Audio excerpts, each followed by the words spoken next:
Financial coach Glenda Bridgeforth works with individuals who have cash flow and debt management issues. Liddy Collins has that story.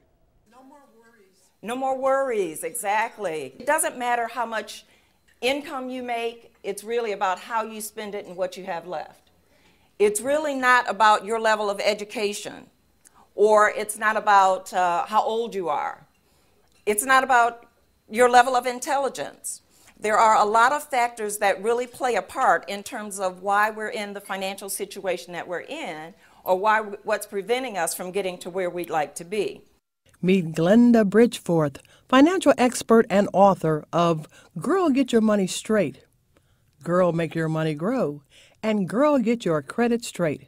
She spoke at a luncheon for Upsilon Mu Omega chapter of Alpha Kappa Alpha Sorority Incorporated, where she shared her holistic approach to handling money.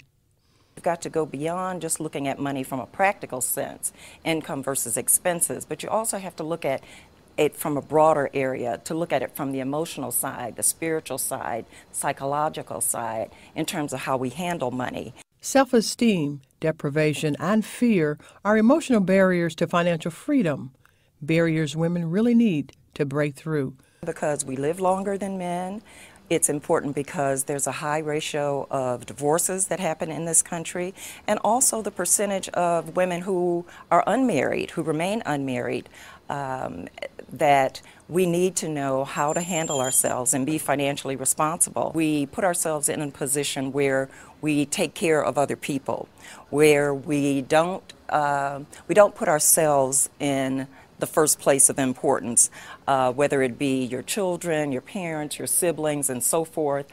Somebody comes to you, they need money. You know, we have a real difficult time saying no. And so not taking care of ourselves, I think, is a real big area that women need more support and more encouragement in doing.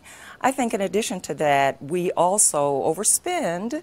We don't always know the difference between our wants and our needs, and once we're able to do that, then I think that we can position ourselves so that we do the things that we need to do as far as addressing our needs, looking towards long-term retirement, and being in a position to take care of ourselves through those years. Bridgeforth herself is a testament for her book, Get Your Money Straight. During the daytime, I was this successful manager and, you know, hitting my goals and being, you know, acknowledged for different things and so forth, making more money than I'd ever made before in my life. But by night, I was a person who went home and lived a life of fear and anxiety and worry and stress. And the reason for that was because I was overextended in terms of debt. So it was really a very difficult and painful period to go through. At its worst, I was at a position where I had income property in foreclosure. The house I was living in was going into foreclosure. I was on disability. I was going through a divorce, and I had $50,000 worth of unsecured debt, and wondering how in the world could I have let this happen to myself. So I had to move my ego out of the way because I was making more money than I'd ever made before in my life, but we were still broke. We were just broke at a higher status level. She ended up divorcing, and instead of filing bankruptcy, she paid off her debt. She said she paid it off the old-fashioned way, $20 at a time. We need to start with the basics, start with where we're at, know where our money is going, and start to prepare. We need to be planners. We need to make sure that we prepare for our finances. We need to make sure that we are prudent, because today is a time when, again, we need to pay off our debt as well as begin to save. And I think it's also important for us to be patient with ourselves, because it is a process, and a lot of us have not managed our money well over the years. So you have to be patient with yourself and make sure that you're not so hard just because you slip up, because everybody slips up now and again, but it's important to get back on track after that. She gave 9 financial tips to help get back on track. Number 1, don't panic.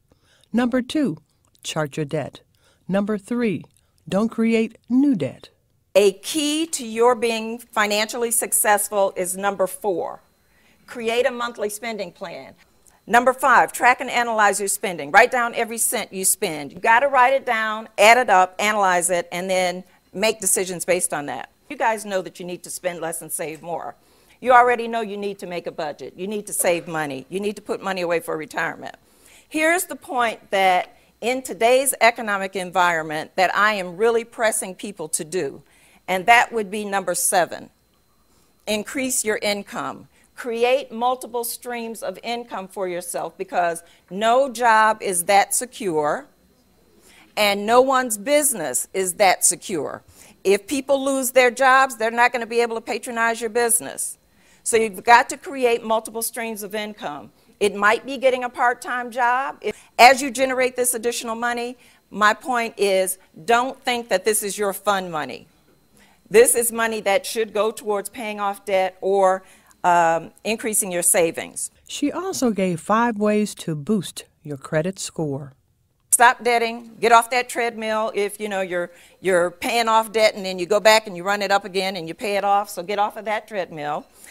Secondly, fix the errors that you have on your credit report, because if you do that, that's going to be an immediate increase in your credit score, because credit scores today are second only to your Social Security number.